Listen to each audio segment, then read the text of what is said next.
네, 안녕하세요 여러분, 반갑습니다. 또 오늘 또 펠렌티어에 관해서 한번 이야기를 해보려고 합니다. 일단 뭐 펠렌티어에 관한 뭐 특별한 뉴스라기보다 특별하긴 특별하다고 저는 생각을 해요. 왜냐면 굉장히 제가 봤을 땐 펠렌티어에 꼭 필요한 어떤 어, 인재를 이번에 새로 고용을 했기 때문에 저는 이 뭐 어떤 뭐랄까요, 컨트랙트 계약을 따내는 것보다 이런 굵직한 대형 인재를 영입을 하는 게 어떻게 보면 펠렌티어의 장기적인 관점에서 봤을 때 더 좋은 뉴스일 거라고 생각을 해가지고 저는 개인적으로 굉장히 중요한 것 같아서 이제 여러분들이랑 공유를 하려고 합니다. 아마 많은 분들이 이제 펠렌티어 뉴스를 추적을 저처럼 하시는 분들께서는 벌써 알고 계신 정보일 수도 있지만 그래도 혹시 모르는 분들을 위해서 이번에 한번 정리를 해볼게요. 일단 펠렌티어가 이번에 데리고 오신 분은 정말 대형 영입이에요. 대형 영입이고 실제로 이분이 맡으신 롤 자체도 굉장히 큰 롤이에요. 이분이 펠렌티어 안에서 이번에 President of EMEA라는 직함을 달고 이제 일을 하실 텐데, 이 EMEA라는 거는 유럽 그리고 미들리스트, 중동이죠. 그리고 아프리카, 그리고 더 나아가서는 재팬이랑 아시아 패시픽까지 이걸 모든 걸 총괄하시는 분으로 이제 펠렌티에 오시는 거예요. 그래서 한마디로 말하자면은 뭐 미국, 캐나다, 뭐 북미, 남미 이런 부분을 빼고는 거의 모든 부분을 총괄하시는 분이라고 보면 되겠죠. 그래서 굉장히 파워가 세신 분으로 이번에 들어오시는데, 이분의 경력이 굉장히 흥미롭습니다. 이분 이름은 필리페 마티우라는 분이세요. 근데 이분 경력이 굉장히 흥미로운데, 링크드인에 가셔서 이제 이분 프로파일을 보시면은 오라클에서 15년 동안 이제 일을 하셨는데, 오라클에서도 담당했던 그 부분이 비슷한 부분이에요. 이분 경력 보시면 Executive Vice President of EMEA and JAPAC, 이게 이제 재팬이랑 아시아랑 패시픽 이쪽 오세아니아까지 다 통괄하는 거거든요. 총괄하는 거거든요. 그래서 펠렌티어에서 맡은 직함이랑 굉장히 유사한 포지션으로 들어오신 분이고, 그 전에도 이제 오라클에서 이렇게 일을 하셨고, 근데 이제 이분이 담당했던 그 매출의 규모를 살펴보면은 16 빌리언 정도 해당하는, 오라클에서 16 빌리언 정도에 해당하는 매출을 담당하신 분이라고 합니다. 그리고 실제로 리딩했던 팀의 숫자도 2만 천여 개 정도 되고요.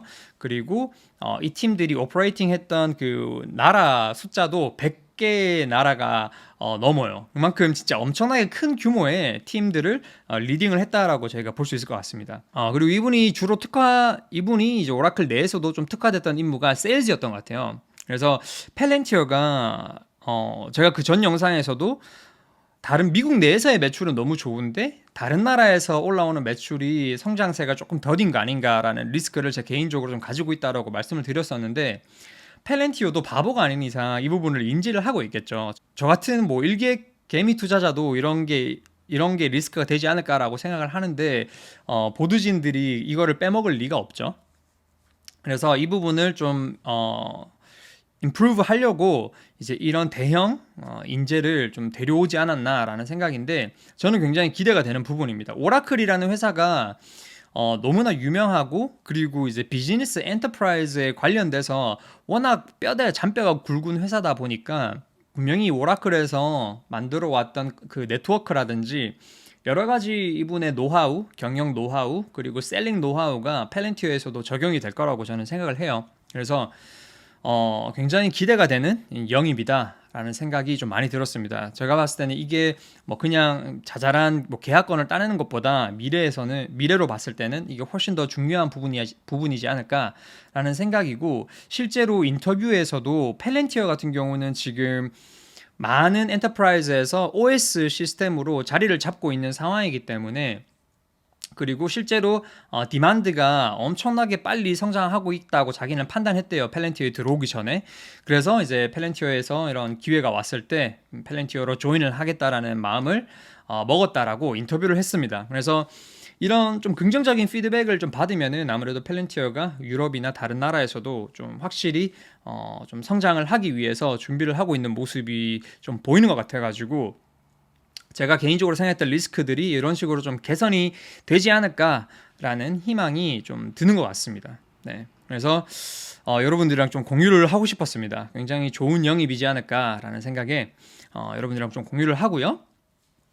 그리고 이제 펠렌티어 트위터에 보시면은 새로 계정을 하나 펠렌티어가 팠더라고요. 이 계정 이름이 이제 펠렌티어 Privacy and Ethics라는 계정인데 이 부분도 이제 펠렌티어가 제가 리스크 팩터 중에 이야기를 했을 때 뭐 펠렌티어가 가지고 있는 배드 이미지, 안 좋은 이미지들에 대한 어떤 개선점이 필요하다라는 식으로 이야기를 했었는데 이번에도 펠렌티어가 적극적으로 그 펠렌티어가 가지고 있는 프라이버시에 대한 어떤 안 좋은 이미지라든지 그런 도덕적인 문제, 윤리적인 문제 좀 직접적으로 목소리를 내기 위해서 펠렌티어의 계정을 좀 트위터에 또 따로 만들어서 소통을 하려고 하는 노력이 보이는 것 같아요. 그래서 이런 점들이 뭐 지금은 미미하지만 하나둘씩 개선되는 모습을 지금 보여주고 있는 어떻게 보면은 스텝이잖아요. 그래서 저는 이것도 굉장히 나름 긍정적인 부분이 아닌가라는 생각을 했습니다. 아무튼 페렌티에 관한 뉴스는 한 요 정도로 할 수 있을 것 같고 그리고 오늘은 테슬라의 어닝 발표가 있었죠. Q4 어닝스 발표가 있었는데 저는 너무 환상적이었다고 생각을 했어요. 여러 가지 지표가 굉장히 좋았고 그리고 더 무서운 건 항상 테슬라 어닝스 발표를 들으면 굉장히 무서운 게 아직 그 텍사스랑 그리고 베를린에서 공장이 오픈이 되지도 않았는데 그게 러닝을 하지도 않았는데 지금 매출 성장세라든지 차를 팔리는 기세가 너무나 빠르기 때문에 이게 디만드를 못 맞춰가는 수준인 것 같아요. 그래서 앞으로 이 두 개의 공장이 열리면은 얼마나 더 많은 매출이 증가를 할지 그리고 실제로 그리고 그로스 마진도 30%가 거의 넘었죠. 이런 부분도 정말 대단한 것 같고 이를 차를 팔아가지고 그로스 마진이 30%가 넘는다라는 게 있을 수 있는 일인가?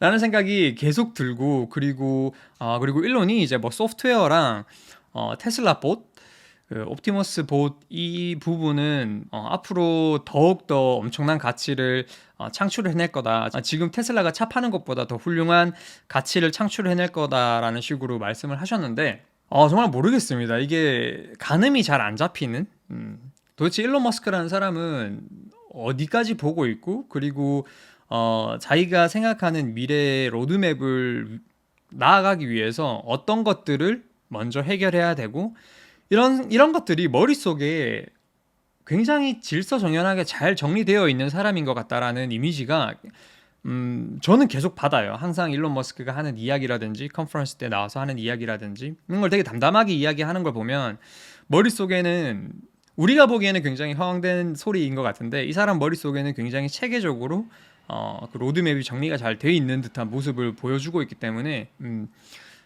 테슬라에 투자하는 주주 입장에서는 그런 모습을 보면은 굉장히 이게 컨피던해지죠. 투자하는 입장에서. 그래서 굉장히 인상적이었습니다. 그리고 앞으로 제가 봤을 때는 이 격차가 더 멀어지지 않을까라는 생각이 계속 들고 정말 미래의 먹거리가 테슬라는 너무나 다양하고 많고 하나하나 잘 엑스큐트를 해나가고 있는 과정이기 때문에 정말 투자하는 데는 큰 어려움 없이 투자를 할 수 있는 어떤 굉장히 좋은 회사인 것 같습니다. 네.